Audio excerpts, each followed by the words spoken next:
મોડાસા ટાઉનમાં આજથી 2 ક્રેન ચાલુ કરવામાં આવી છે, ખાસ કરીને ટોઈંગ માટે થઈને.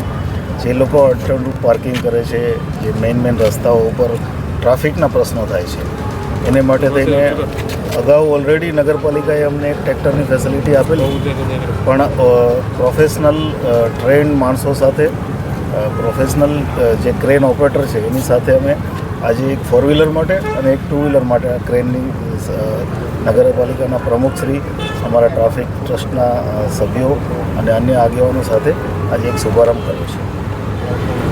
સર, આ પહેલાં પણ ચાલુ હતી અને બંધ થઈ ગઈ. આના માટે કોઈ મોનિટરિંગ ટીમ છે કે શું સુપરવિઝન કરશે? કારણ કે ઘર્ષણ બહુ બધા થતા હોય છે. લોકોને અપીલ છે કે આ જે કામ છે એ લોકો માટે છે અને ટ્રાફિકની વ્યવસ્થા સારી રીતે જળવાય એના માટે છે. અને જે કંઈ પણ આ કામ કરી રહ્યું છે એ કાયદેસર કામ છે, એટલે એની સાથે અમે પોલીસની ટીમ પણ રાખી છે. પ્રોપર મોનિટરિંગ, પ્રોપર સુપરવિઝન જિલ્લા ટ્રાફિક કરી રહ્યું છે. અને એની અમે અગાઉ પણ જ્યાં અને પહેલાં જ્યાં પોસ્ટિંગ હતું ત્યાં વ્યવસ્થા ચાલુ કરીને આવ્યા છે ને હજી ચાલુ છે, એમાં કોઈ પ્રશ્ન નથી.